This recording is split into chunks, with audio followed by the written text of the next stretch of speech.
So I'm reading from Acts chapter 14, verses 5 to 18. There was a plot afoot among both Gentiles and Jews, together with their leaders, to ill-treat them and stone them. That's Paul and Barnabas.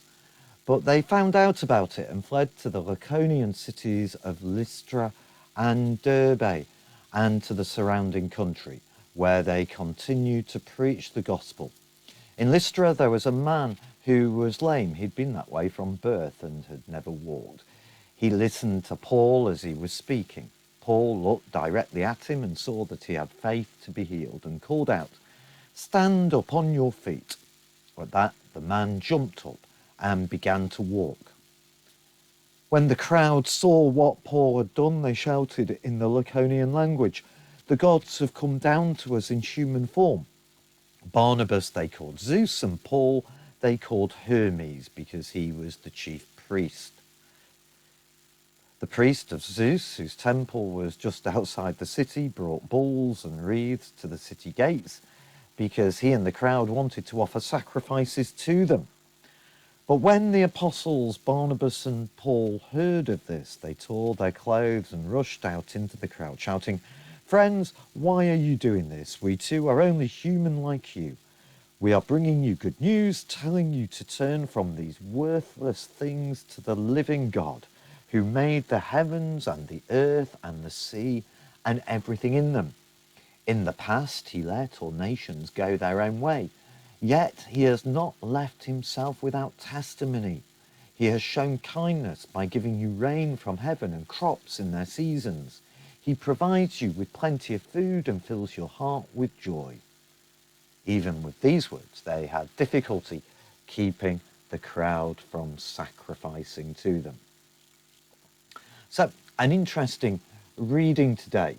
We remember there's a plot to get rid of Paul and Barnabas. They flee and end up in these two towns called Lystra and Derbe, and they continue to preach the good news. And in Lystra, they come across a man who is lame. He's been that way since birth, never walked. And as he's listening to Paul, Paul looks at him and calls out, "Stand up on your feet." And the man jumps up, begins to walk. Similar to the incident with Peter in Acts chapter 3, similar language used and similar structure. And some of the commentators think that perhaps what Luke is trying to do by using the similar language, similar structure, he's trying to show that Peter and Paul, the two great apostles, apostle to the Jew, apostle to the Gentiles, their ministry is the same. So the healing takes place. The crowd see what Paul's done, and they shout out that Paul and Barnabas are gods. They are Barnabas, they call Zeus. Paul, they call Hermes, because it says here he was the chief speaker. Hermes was the Roman messenger of the gods. And many people believe that there is a sort of story behind this odd act. Back in Roman mythology, Zeus, Hermes, they come down to earth one day, they visit Lystra, and they wander through the city asking for someone to show them kindness. And everyone shuts their doors on their request. Finally, an elderly couple invite them in, show them kindness. And the next day, Zeus and Hermes transform their home into a mansion, and they destroy all the other people. And the thinking is that the people of Lystra, they wanted to make sure that they showed kindness to the gods and not indifference to these miracle workers. Anyway, Paul and Barnabas, they're horrified because the priest pops up bringing some bulls and some wreaths to offer sacrifices to them. And so Paul and Barnabas, they tore their clothes, they rush out into the crowd shouting, "Why are you doing this?" And the tearing of the clothes was a sort of symbol of disgust, a sort of horror at what was going on. And Paul continues, friends, why are you doing this? Verse 14, we too are only human like you. So these people are exalting Paul and Barnabas. And Paul is going to say in a moment, listen, it's not us, it's the living God who's done this. He's the one to give the praise, the glory, the credit to.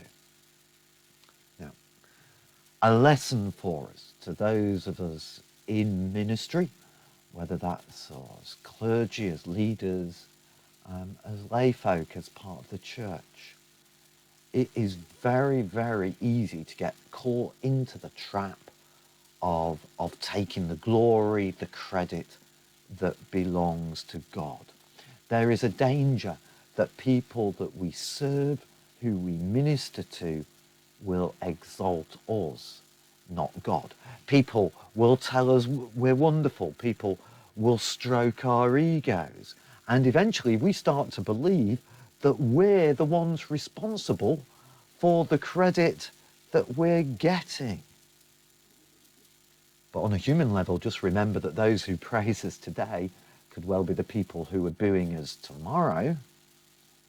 But let's make sure that we don't fall into that trap of allowing this praise, this glory to bolster our ego, as good as that feels, and make sure we divert that praise, that glory to the living God.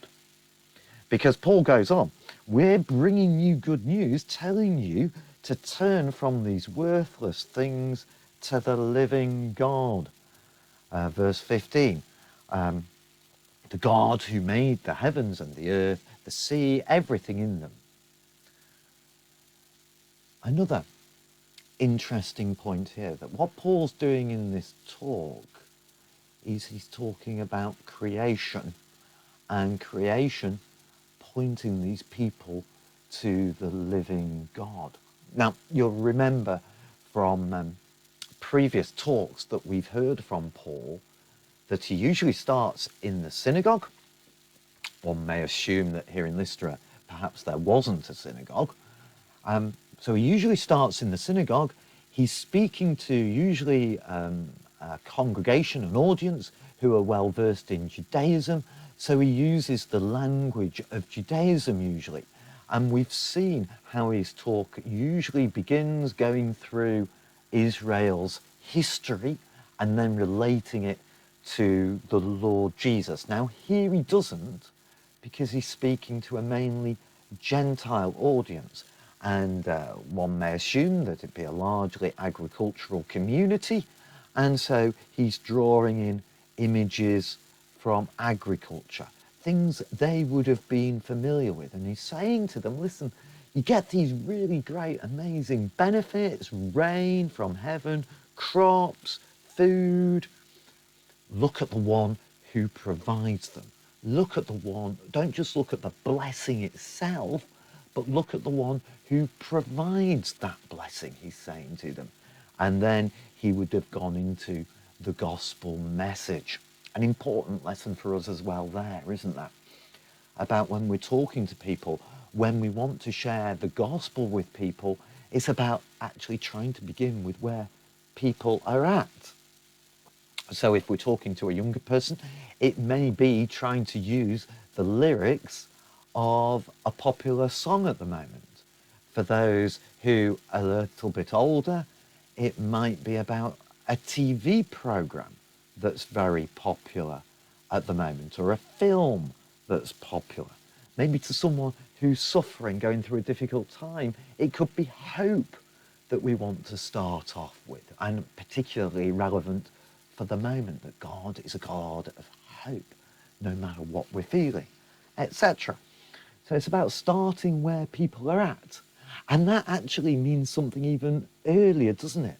It means that actually we need to be listening to people, listening to what they're telling us about where they're at. And that's about being sensitive sometimes and wise, and then using that to move people towards Jesus.